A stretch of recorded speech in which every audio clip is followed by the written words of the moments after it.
नमस्कार दोस्तों। सिया, केतन, चेतन, इन सबके केस के बारे में आजकल सोशल मीडिया पे बहुत सारी जानकारी आप तक पहुंच रही है। अलग अलग रोज नए अपडेट आ रहे हैं।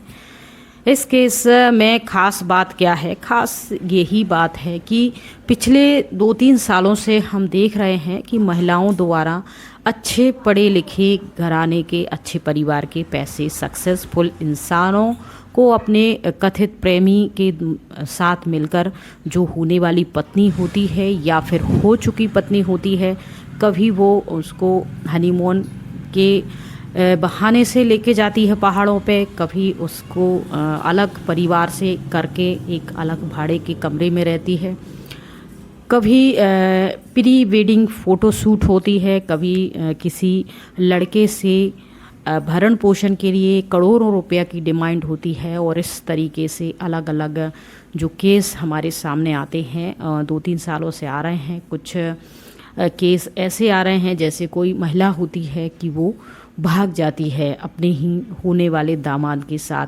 कोई 40-45 वर्ष की महिला होती है 20-22 साल के युवक के साथ अपने 2-4 बच्चों को छोड़ के भाग जाती है। तो ये सब चल क्या रहा है?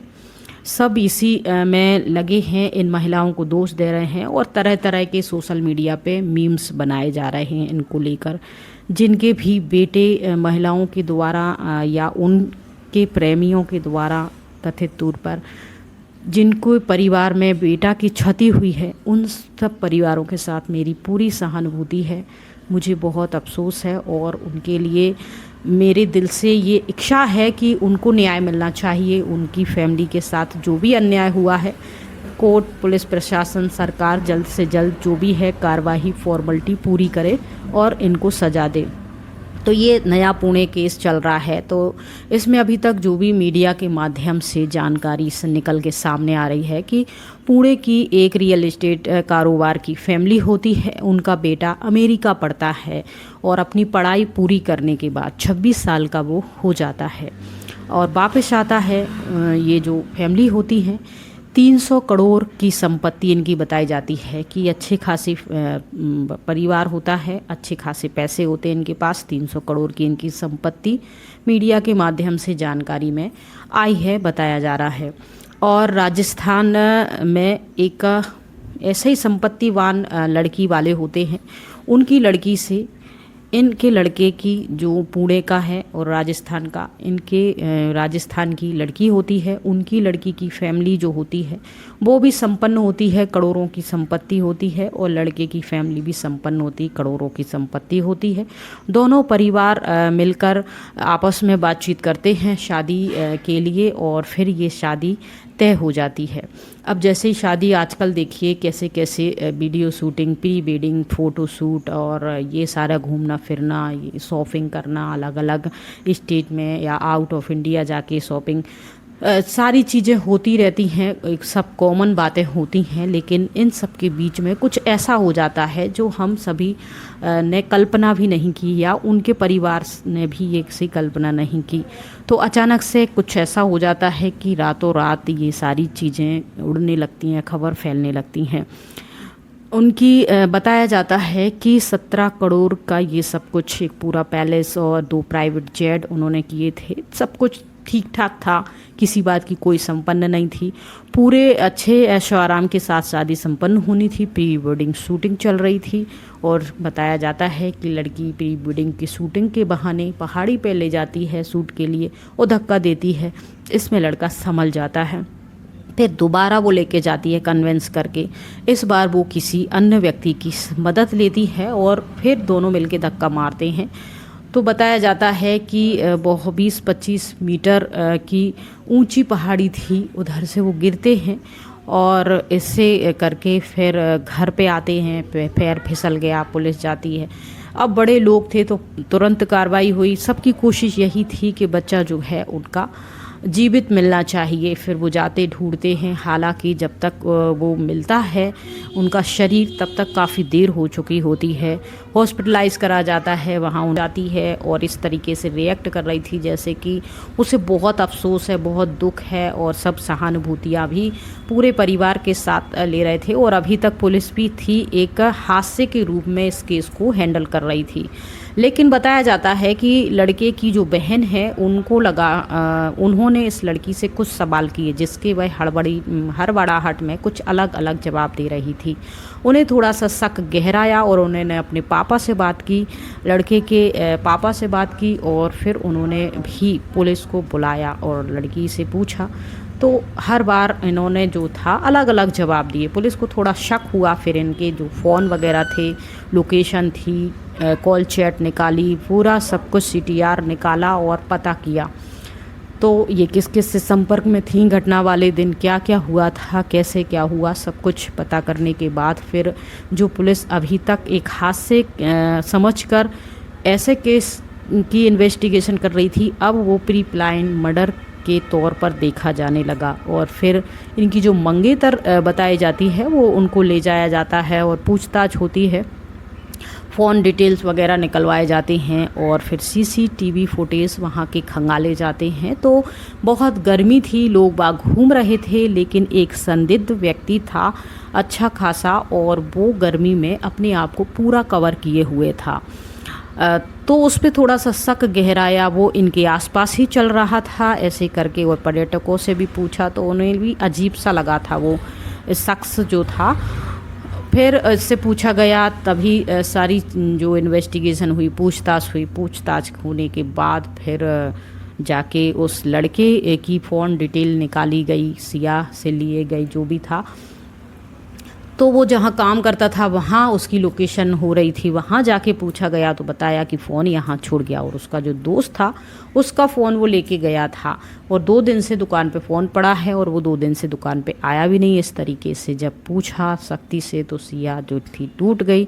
सारा कुछ हुआ तो उन्होंने बताया कि वो उसको, अब मीडिया पे अलग अलग टाइप के टाइटल डले हैं, वो बता रही कि सिया अभी इन्वेस्टिगेशन चल रही है, कुछ कहा नहीं जा सकता क्या है पूरी, जब केस बनेगा साफ होगा तभी बातचीत होगी। लेकिन ये सारी ये सारी चीज़ें जो मैंने आप लोगों के साथ डिस्कस की, ये तो सभी लोग कर ही रहे हैं मीडिया में, लेकिन मैं इसके कुछ दूसरे पहलुओं के बारे में भी बातचीत करना चाहती हूँ। मैं उन पेरेंट्स से पूछना चाहती हूँ कि आप जो भी ये शादी करते हैं अपने बच्चों की, आप माता पिता हो, जाहिर सी बात है आप उनका अच्छा चाहते हो, भला चाहते हो, लेकिन आप भूल जाते हो कि आप एक इंसान हो, आपके अंदर अपनी एक चेतना होती है, समझ होती है, अच्छा बुरा आपकी पसंद नापसंद अपनी होती है, आपकी वाइफ की अलग होती है, आपके बेटे की अलग होती है, बेटी की अलग होती है।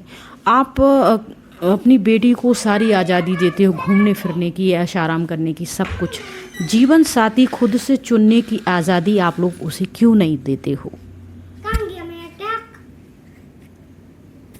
तुम हमको वीडियो क्यों नहीं बनाने देते? बार बार परेशान करने क्यों आते हो?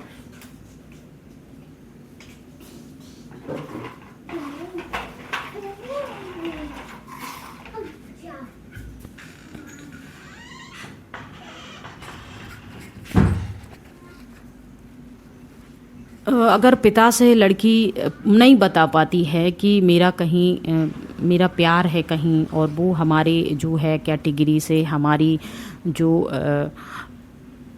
स्थिति है, हम जैसे बड़े लोग हैं, नाम मान शान वाले हैं, वो वैसा नहीं है, वो एक साधारण है, इंसान है, बस इंसान अच्छा है, कमा खा रहा है, मुझे पेट भर रोटी खिला देगा।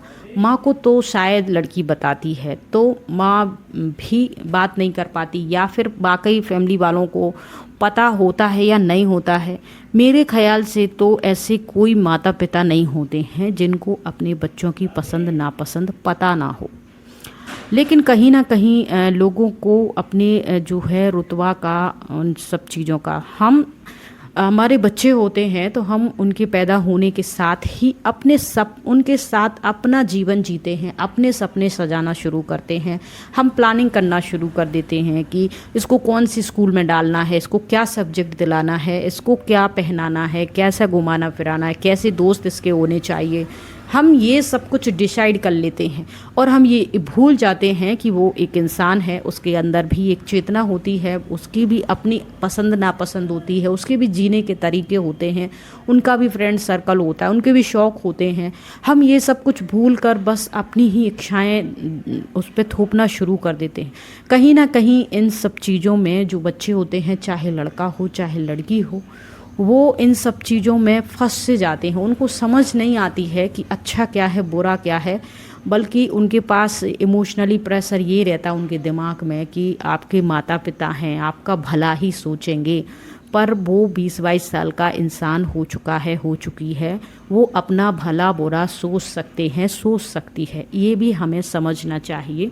और हमें उनके साथ फ्रेंडली व्यवहार करना चाहिए। हमारे पीछे कितनी भी नाम मान शान हो, हम मिडिल क्लास के हों या गरीब फैमिली के हों, हमें अपने बच्चों की इच्छा शौक़ राय ज़रूर जान लेनी चाहिए, खासकर उनको जीवन साथी बनाने में।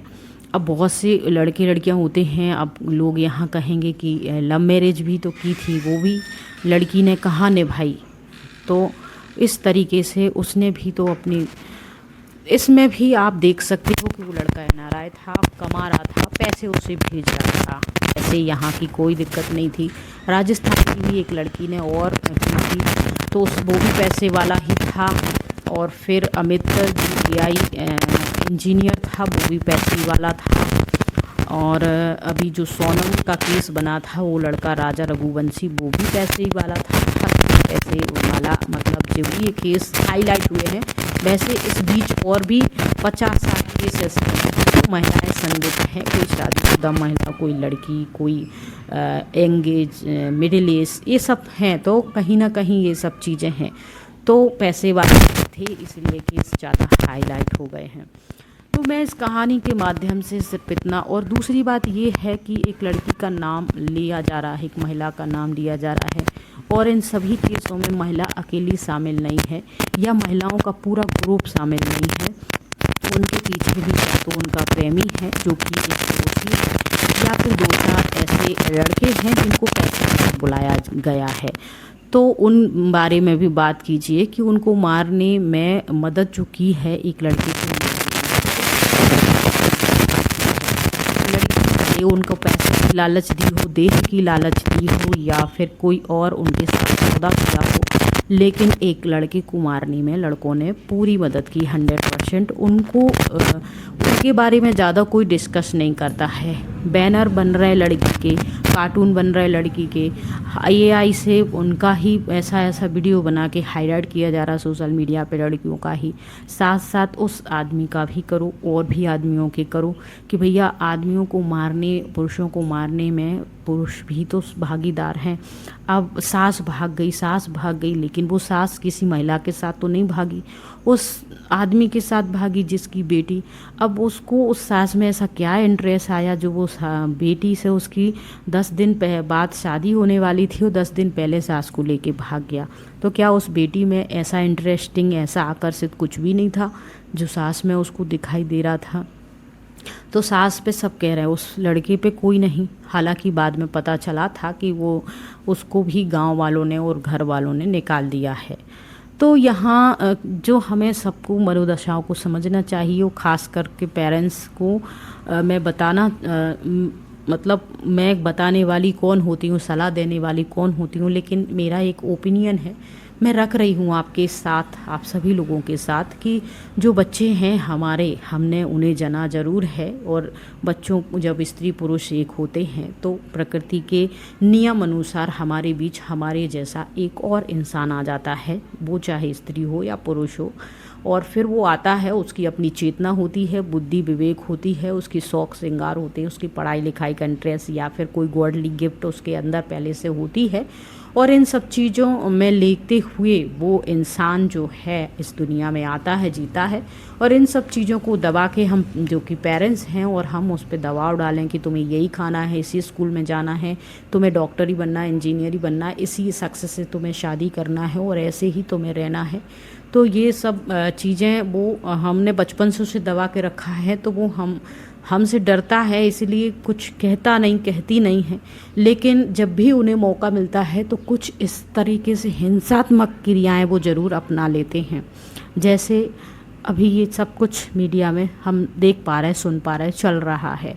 तो डियर पेरेंट्स, आपसे हमारा यही रिक्वेस्ट है कि आप भले ही कितनी पद पोजीशन पे हो, भले ही आपने बहुत सारे सपने सजा लिए हों, पर एक बार प्लीज़ शादी के मामले में अपने लड़का लड़कियों से बैठ के फ्रेंडली बात करें। चाहे वो उसका पार्टनर आपकी कैटेगरी का हो या ना हो, वो पढ़ना चाहती है, अपना कैरियर बनाना चाहती है, अपना क्या बनाना चाहती, शादी के फैसले प्लीज़ अपने बच्चों पे छोड़ दें, उन्हें जीने दें अपनी ज़िंदगी।